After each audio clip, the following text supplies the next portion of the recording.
Hello everyone, it's Mr. Kerbal and I am carrying on my summer holiday 2021 reading fun project. All the books that were recommended to be by Miss Jermack, our Grange librarian, and any of the books that I read on this YouTube channel, you can get them in the Grange library when you get to school in September.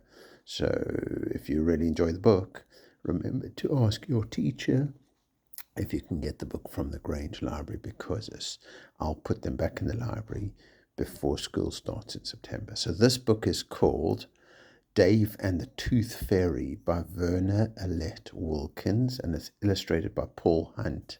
And this book was recommended for reception children. But one thing I've learned through my reading through the years is that when people put an age on a book, that's just a guide. Really, we can all enjoy any book. And so this book is recommended for reception, but it doesn't matter which year group you're in. Come along and enjoy the book.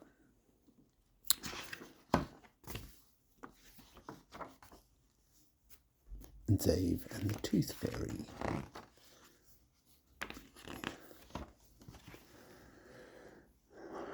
David Alexander Curtis had a wobbly tooth, a very wobbly tooth.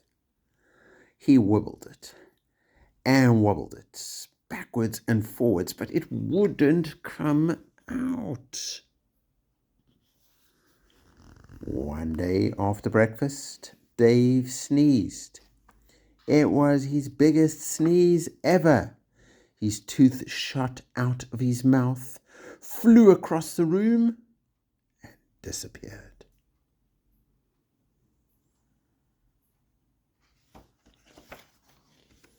Dave searched everywhere for his missing tooth. He looked high and low. He looked under the table and under the chairs. No tooth.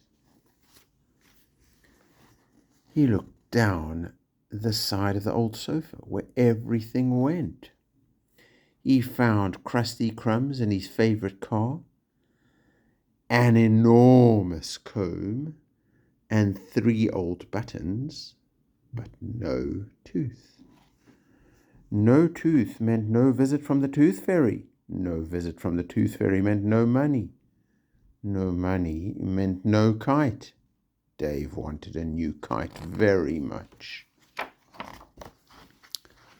On the way to school, Dave met his friend Zizwe. "Do you believe in tooth fairies, Ziz?" asked Dave. "Yes," Ziz grinned. "The tooth fairy's been to my house 4 times.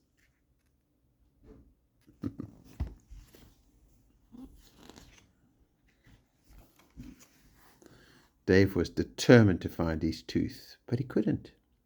Then Grandad came to stay. "I sneezed and lost my tooth, Grandad," said Dave. "Once I sneezed so hard, all my teeth flew out," Grandad laughed. "Did you find them?" asked Dave. "Oh, yes, they didn't get very far." "Maybe we'll find yours," said Grandad.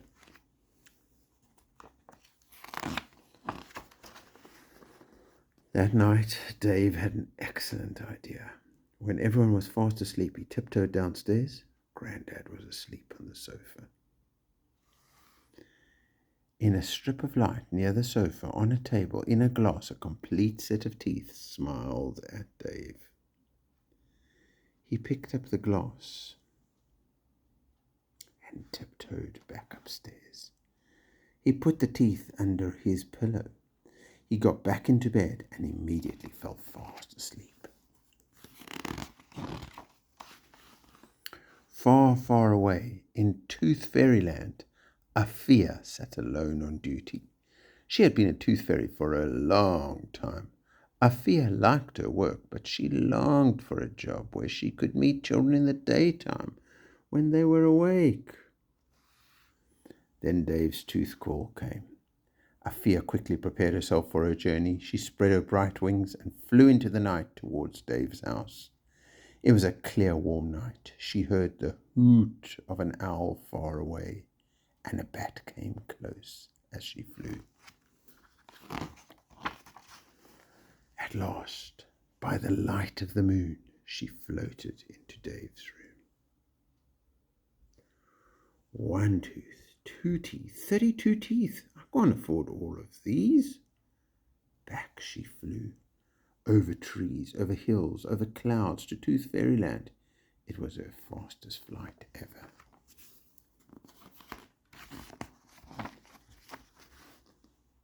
In Dave's house, Grandad yawned and got up. He stepped on something sharp. Ouch! It's Dave's tooth, he whispered. Grandad crept upstairs very quietly and very gently. He lifted Dave's pillow.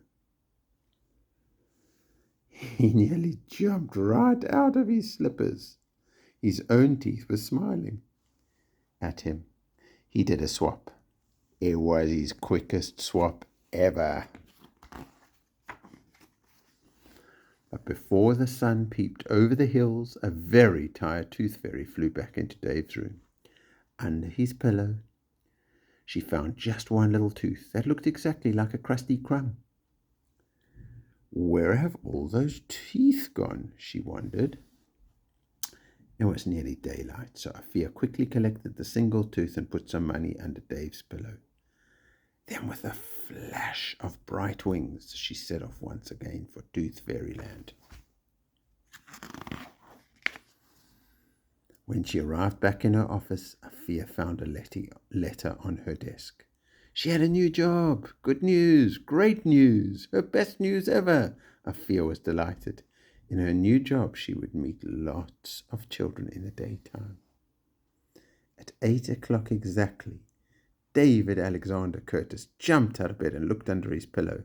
He ran downstairs to see Grandad. Dave was delighted.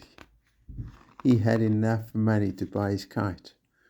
Grandad had his teeth. Afia was manager of the kite shop, where loads of kids went shopping.